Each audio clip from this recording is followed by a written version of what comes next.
All right, you guys. This video shouldn't be that long. The article I'm going to read from isn't that long either, but it's very, very, very profound and says a lot. And it links to certain awakenings that are happening today. And I think we'll connect both of them as it should, as we should already know that both of these awakenings are connected. But let's just jump right into it. I'm not going to waste any time. The article is titled, Legends of Cherokees Coincide with Bible in Several Instances. It is from the Tulsa Daily World, Sunday, January 22nd, 1922. Let's just jump right into this article and see what it has to say. There are many of the full-blood Cherokees of the present day who have small knowledge concerning the once well-known traditions and legends of their people. The change in environment, the gradual growing away from their ancient forms and manner of living, and the forsaking of their ancient religion has had the effect of creating a vast change. Today, no one hears of any of the oldest of the Indians who adheres to the old theology as it may be designated. 100 years ago, however, there were living several priests, one of who was regarded as the high priest of the age-old Cherokee religious system. There were others, too, of the Laity, Laity, whose knowledge of the old beliefs and custom was extensive, but the explanations given by the Cherokees of the olden time have never been reduced to writing. Is that true, or is that just what they say? Because I think that's just what they say, and they might have destroyed, and these people did not forsake their ways. They were forced to forsake their ways. They were forced to leave their old traditions and observances behind.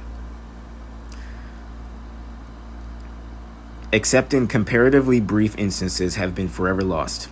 They're saying that their writings, there's no writings that they've put down. They haven't really written anything down about what the ancient Cherokees used to do or what the old Cherokees used to do. Okay, and now they're saying they're all lost or destroyed, and what we think, well, I know, probably, they were just destroyed. Otherwise, there would have been preserved at this period some highly interesting and valuable information as to the great feasts and celebrations once held with strict observance. These were of religious character and much resembled those once observed in Palestine. So there's not much that you guys know about these people. They've forsaken their ways, but you can compare them to the religious and same traditions that were happening in ancient Palestine. That's very interesting. Particulars as to a few of the traditions and customs have been preserved because of the establishing of a mission school among the Western Cherokees 100 years ago. The minister in charge, becoming personally acquainted with several of the leading members of the nation, secured some facts to which he long after referred in letters to friends. Among other interesting things told to him by the old men was a story which explained why the full-blood Indians always threw away the portion of the thigh of the deer. The minister, after having observed that a certain portion was cast aside, inquired as to the reason for so doing. The Indian who eventually gave the information was at first reluctant to tell, stating that he feared that he would be laughed at. Upon being assured that nothing of a kind need to be feared, he readily proceeded. And the very long ago, the narrator said, there lived a man of the Cherokees who was famed for his goodness, Kalan Lateh Aha, the ruler, lawgiver, and judge of us all. Loved this man and often answered his supplications. But there came a time when the good man wanted something very much, and he was therefore insistent in prayer. While engaged in praying to Kalan Lata Aha, brought a very strong man to the Cherokee and told him that if he would overcome this man by wrestling, the petition would be granted. He would without fail receive that for which he had so long and faithfully supplicated. So the two wrestled for a long while. And in the course of this contest, the strong man from above, high up in the sky, put the thigh of the Cherokee out of joint, causing the sinews to perish away. But the Cherokee finally prevailed and gained what he asked for. Who does that sound like? Does that not sound like Jacob fighting with the angel, wrestling with the angel? Let's keep on going.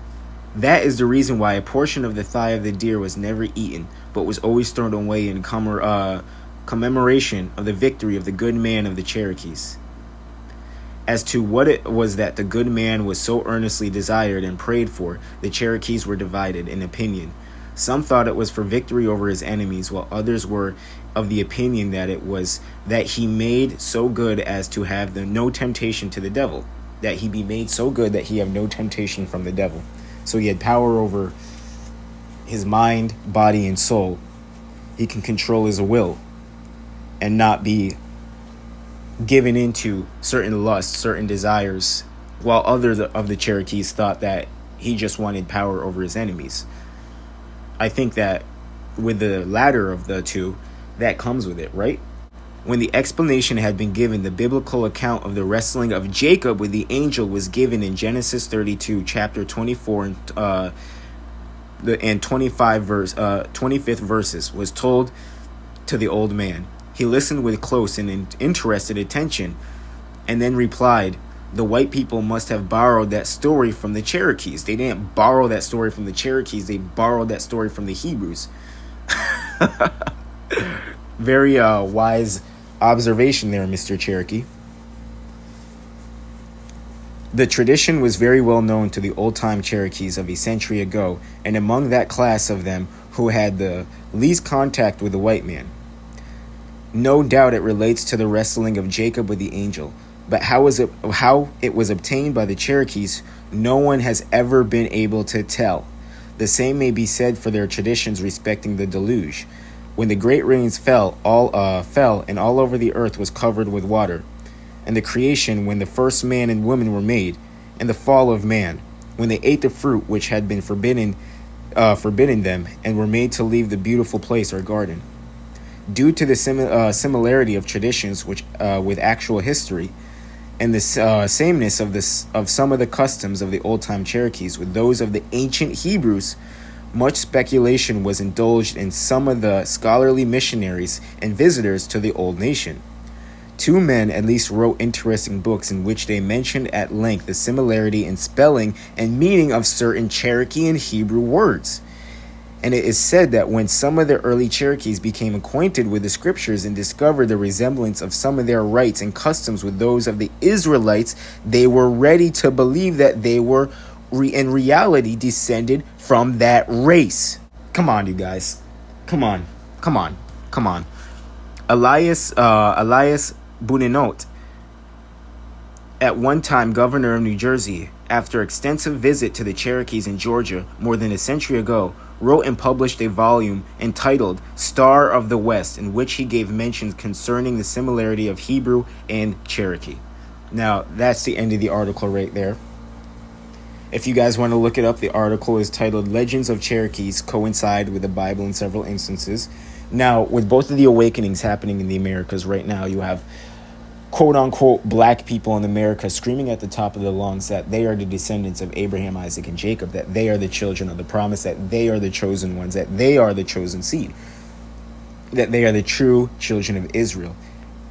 It's not just claimed. It's 100% correct. And at the same time, you have quote-unquote black people in America screaming at the top of their lungs that they've always been here, that they are indigenous to Turtle Island, that they are indigenous to the Americas. Do these have links in any way? Isn't it a coincidence, quote-unquote coincidence, that pretty much the stories of the American Indians, the American natives over here, and the Jews and the Hebrews kind of have the same story? Their history was taken, their land was taken. They've been replaced by white people who claim that they are the originals. Not only the originals of these descendants of Abraham, Isaac, and Jacob, but now you have white people claiming that they're the descendants of Cherokees. It's eerily similar. The curses, quote-unquote curses, I'll say for lack of a better term, that they seem to have been going through seem to really relate to each other and seem to be very, very similar. And with this article and others that I have about Hebrew natives in the Americas and quote-unquote lost tribes being found over here, I think it's very appropriate to bring this out and connect the two and kind of point out the obvious. And I know a lot of people already know this. I know a lot of people in the walk already know this, that it's very obvious to them. But there's still some that are kind of on the right path and at the same time not on the right path. You know, you